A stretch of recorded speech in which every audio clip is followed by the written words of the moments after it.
The doctor said he had minutes, maybe seconds, left. People were walking past him like he didn't exist. And if one poor black waitress hadn't stopped, this story would have ended right there. Rain poured hard onto the cracked pavement. As the city rushed by, uncaring and loud, cars splashed through puddles. People hurried under umbrellas. And there, right beside a quiet alley near a small cafe, an old man collapsed to his knees, clutching his chest, breath tearing out of him, in shallow gasps. His expensive coat was soaked, his hands trembled. His vision blurred. Inside the cafe, Amara was finishing a double shift. Her feet ached, her back burned, and her paycheck wouldn't even cover half the rent due next week. She wiped a table, exhausted, when something outside caught her eye. Not a sound, not a scream, just a body dropping where it shouldn't. She froze. Most people would have looked away. She didn't. Amara pushed the cafe door open and stepped into the rain. Her shoes slipped slightly as she ran toward him. Sir, can you hear me?" she asked, kneeling beside him without hesitation. The man tried to speak, but only a wheeze came out. Amara had no medical training, no money, no power. But she had something else: awareness. She pressed her ear to his chest, saw the panic in his eyes, and acted. "Stay with me," she said firmly, even as rain soaked her hair and uniform. "Don't close your eyes," she yelled for help. No one stopped. Her hands shook as she pulled out her phone and called emergency services, giving details as calmly as she could while keeping him conscious. She took off her own jacket and wrapped it around him, shielding him from the cold, whispering to him like he mattered. Because to her, he did. Sirens finally cut through the rain. As paramedics arrived, Amara held his hand. His grip tightened weakly around her fingers like he was afraid to let go. "Thank you," he whispered, barely audible. She smiled softly. "You're going to be okay." Then they took him away. Amara stood there soaked, trembling, heart pounding. No one asked her name. No one thanked her. She went back inside, changed her apron, and returned to work like nothing extraordinary had just happened. Because for people like her, doing the right thing rarely comes with applause. 3 days later, Amara was called into the cafe manager's office. Her stomach dropped. Usually that meant trouble. A man in a dark suit stood up when she entered, polished shoes, sharp eyes, authority in every movement. "Miss Amara," he said. "I've been looking for you." She stiffened. "Did I do something wrong?" He smiled slightly. "Quite the opposite." He explained that the man she rescued had survived, that he'd been rushed into emergency surgery just in time. He'd asked only one question when he woke up. "Did you find the woman who saved me?" Amara blinked. He remembers me?" "He insisted," the man said, "and he wants to meet you." She shook her head. "I can't leave work. I need this job." The man slid an envelope onto the desk. "Everything is taken care of." Amara didn't touch it. Later that evening, she stood in a private hospital room that felt nothing like the world she knew. Machines hummed softly. White sheets, clean air. The old man lay in the bed, weaker now, but alive.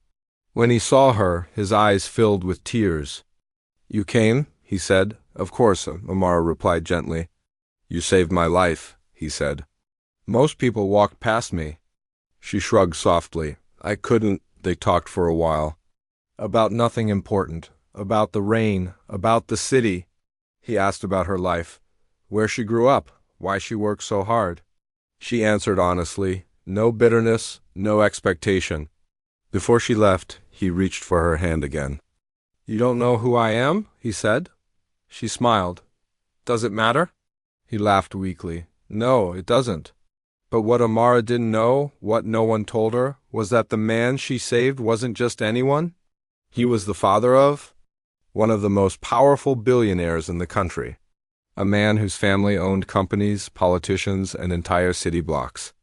And somewhere across the city, in a glass tower glowing against the night sky, his son was being handed a phone.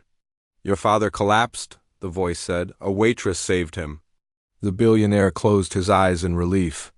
But he had no idea that this single act of kindness was about to change everything he thought he knew about people. Power, and the woman who refused to walk away.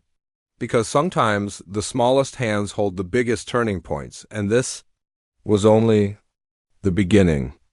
He arrived at the hospital before sunrise, suit wrinkled for the first time in years, hair untouched by his usual precision. Billionaires were not supposed to look shaken, but the man stepping out of the black car that morning wasn't thinking about image or markets or power. He was thinking about the phone call he almost didn't take, and how close he had come to losing his father forever. Ethan Blackwell walked fast down the sterile hallway, ignoring the looks, the whispers, the sudden recognition from staff. His heart pounded harder with every step. He had built empires, negotiated billion-dollar deals without flinching, but the thought of that hospital bed terrified him more than anything he had ever faced. When he pushed open the door, his father looked smaller than Ethan remembered. Pale, fragile, alive, Ethan exhaled a breath he felt he'd been holding for days. "Dad?" The old man turned his head slowly and smiled. "You look terrible," he said weakly. Ethan laughed, the sound breaking. "You scared me." The smile faded into something deeper. "I should be dead," his father said quietly. "If she hadn't stopped." Ethan pulled a chair closer. "The waitress?" "Yes," the old man replied. "Amara." The name lingered in the air. Ethan repeated it softly, as if testing its weight. "Tell me." His father's eyes drifted toward the window. "I collapsed. People walked around me, stepped over me, looked away. Then she came out into the rain. She knelt beside me like I was human." Something twisted in Ethan's chest. "She stayed," his father continued, "held my hand. Talked to me, didn't ask who I was, didn't expect anything." Ethan said nothing. He was thinking about the world he lived in. A world where kindness usually came with contracts. Attached. "I want to see her again," his father said. "Properly, and I want to help her." Ethan nodded without hesitation. "Of course." But as the word left his mouth, something inside him resisted, not helping her. Facing her, because somewhere deep down, Ethan felt it. The uncomfortable question he didn't want to ask. Why would someone with so little give so much, when people with everything rarely did? That afternoon, Ethan's assistant returned with details. "She works at a small cafe. Lives alone, no criminal record, no connections. She refused the envelope we offered." Ethan looked up sharply. "Refused?" "Yes, sir." "Saad, she didn't save your father for money." Ethan leaned back slowly. That answer stayed with him longer than any report ever had. That evening, Ethan decided to visit the cafe himself. No entourage. No announcements. Just a coat, a cap, and a man trying to understand something he'd lost along the way. The cafe was small, warm, nothing like the restaurants Ethan usually dined in. The smell of coffee and fresh bread filled the air. A bell rang as he entered. Amara was behind the counter. She looked up, tired eyes meeting his. For a moment, they simply stared at each other. Not in recognition, in curiosity. "Can I help you?" she asked. Her voice was calm, familiar, the same calm his father had described. "Coffee, please," Ethan said. She poured it carefully, slid the cup across the counter. Their fingers almost touched. "Rough weather," she said. "Rough days," he replied. She smiled faintly. "Those pass." Ethan studied her as she moved, noticing the way she treated every customer the same. Patient, present, no rush. "No judgment. You saved someone's life," he said quietly. Her hands paused. She looked at him then, really looked at him. "He's okay." "Yes," Ethan said, "because of you." She nodded once, relief crossing her face. "I'm glad. That's all?" he asked before he could stop himself. She tilted her head. "What else should there be?" Ethan had no answer. They talked. About small things, about work, about how the city never slept. She never asked his name. He never offered it. Before he left, he said, "My father would like to see you." "To thank you." She hesitated. "I don't want trouble." "There won't be," Ethan said. And for once, he meant it without power behind it. The next day, Amara stood again in that hospital room. Ethan watched from the corner as his father's face lit up when he saw her. "You came back," the old man said. "You're alive." She replied simply. They talked like old friends, laughed, shared stories. Ethan listened more than he spoke. At one point, his father took Ethan's hand and Amara's hand and placed them together. "You two are very different," the old man said softly, "but you both showed up when it mattered." Amara felt something tighten in her chest. Ethan felt exposed in a way wealth had never prepared him for. After she left, Ethan's father looked at him seriously. "Son, don't let this be a moment that passes." Ethan nodded. "I won't." But moments have a way of demanding more than promises, because helping someone once is easy, letting them change you is not.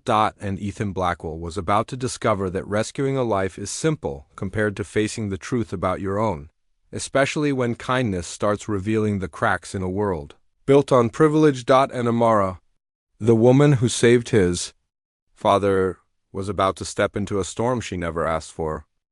The storm didn't arrive loudly. It came quietly, the way truth always does, slipping in through moments that feel too small to matter until they do. Ethan didn't sleep that night. He lay awake in his penthouse, city lights spilling across the ceiling, replaying the way Amara spoke to his father. No flattery, no fear, no performance, just presence. It unsettled him more than any threat ever had. By morning, he made a decision he hadn't planned. He canceled meetings, ignored calls, and instead of heading to the office, he drove back to the hospital alone. His father was awake, staring out the window. "You're thinking too loudly," the old man said without turning. Ethan smiled faintly. "You always knew." She changed. "Something in you?" his father said. Ethan didn't deny it. "She reminded me of something I forgot." His father nodded slowly. "When I was younger, I used to believe success meant becoming untouchable. Then yesterday, lying on that wet pavement, I realized how lonely that idea really is." Ethan's chest tightened. "I almost lost you." "Yes," his father said. "And I almost died without being seen." They sat in silence for a moment. "I want to help her," Ethan said. "Not with money." "Not like that." "Then don't," his father replied. "Help her by respecting her." Later that day, Ethan returned to the cafe not as a customer, but as a listener. Amara was on break, sitting near the window with a cup of tea. She looked surprised to see him again. "Is your father okay?" she asked immediately. "He's improving," Ethan said. "He wanted me to thank you again." She smiled softly. "I'm glad." Ethan hesitated. "Can I sit?" She nodded. For the first time in years, Ethan spoke honestly. About pressure, about expectations, about growing up believing people were either useful or invisible. Amara listened, without interrupting. "When I saw you in the rain," she said quietly, "I didn't see a rich man or a poor man. I saw someone who needed help." "That's rare," Ethan admitted. She shrugged. "It shouldn't be." There was no dramatic pause, no cinematic moment. Just two people from opposite worlds meeting in the middle. Over the next few weeks, Ethan kept showing up, not to save, not to fix, just to be there. He learned about Amara's life, her long hours, her quiet dreams, the way she sent money back home even when she had little left for herself. One evening, after closing time, Ethan offered her a ride home. She hesitated, then agreed. As they drove through streets Ethan had never noticed before, he realized something uncomfortable. The city had two realities, and he'd only ever lived in one. When they stopped outside her building, she thanked him and reached for the door. "Amara," he said. "Why did you really stop that day?" She paused. "Because no one stopped for my father when he needed it." The words hit Ethan like a blow.